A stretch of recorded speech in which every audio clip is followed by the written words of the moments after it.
Alright, my dad and I have just found the biggest spider I have ever seen. You've just stumbled on an 8-legged horror. So that is the egg sac. Say hello to Mrs. Spider. This is where the spider is at.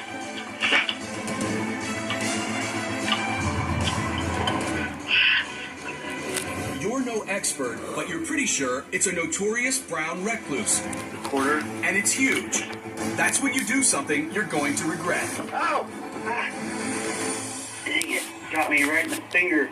Oh, geez. You've been bit by what you think is a poisonous brown recluse. You need to act fast, but what is the first thing you should do? Should you, A, slow the spread of venom by applying a hot compress to the area, B, wash the bite with soap and water, or C, get to the nearest hospital for a shot of antivenom stat? You've heard the horror stories about this creepy crawler, but what's the truth about this 8-legged nightmare? The brown recluse spider is a very common spider in North and South America. It's pretty much found everywhere in parts of South and Central America, but in the United States it's only really found in the Midwest and the South. Brown recluses are pretty much a tropical kind of spider. They tend to like dry environments, warm and dry locations. They don't seem to get very far north. The brown recluse will be in places where there's not a whole lot of disturbed territory. They'll be in the eaves of your attic. They'll be under your house in the places where you don't usually get to, like the crawl space or the basement. Its name says it all. It likes to be left alone, but if you sit on it, it might bite you. Or in this case, if you provoked it. Ow! Ah.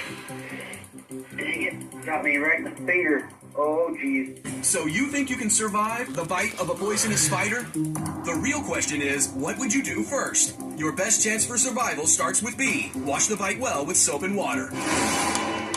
If you think you've been bitten, it's absolutely recommended that you wash with soap and water, whether it's a bee sting or a spider bite, or you just have something you're not quite sure what it is. You want to sort of wash out with physical motion the bacteria that are getting into the cut. What about soothing your skin with a hot compress? Hot compresses, cold compresses don't really have much effect either way. They can make you feel a little bit better, but they're not going to affect the outcome of any kind of bite or sting. Ow.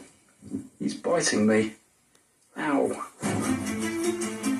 As for immediately getting to the nearest hospital for antivenom, for brown recluse spider bites, there's no antivenom needed or produced. The truth of the matter is, in brown recluse spider bites, almost everybody will get better without any kind of intervention whatsoever. The thing that we worry about, that you'll see on the internet, are these ulcerating lesions. Most of the time, they are from bacterial infections that are superimposed on something, and the people just blame the spider. Spiders get blamed for every kind of bite, bump, papule, pustule, nodule, noodle, anything that's on people's skin. Occasionally there are some components of the spider's venom that could cause injuries to the skin, and you can end up getting some necrosis that could develop over several days to weeks. For the most part, I would not recommend going straight to the hospital just because you think you may have been bitten by brown recluse. Luckily for this curious man, that's not a brown recluse. It's a giant house spider. Ow! Ah. But if it were a brown recluse, here's what you should do. Wash the bite with soap and water. And monitor your symptoms. Seek medical attention if symptoms progress or if there are any signs of infection. When in doubt, call your doctor. With luck, the only long-term effect of this spider's bite will be a serious case of the heebie-jeebies.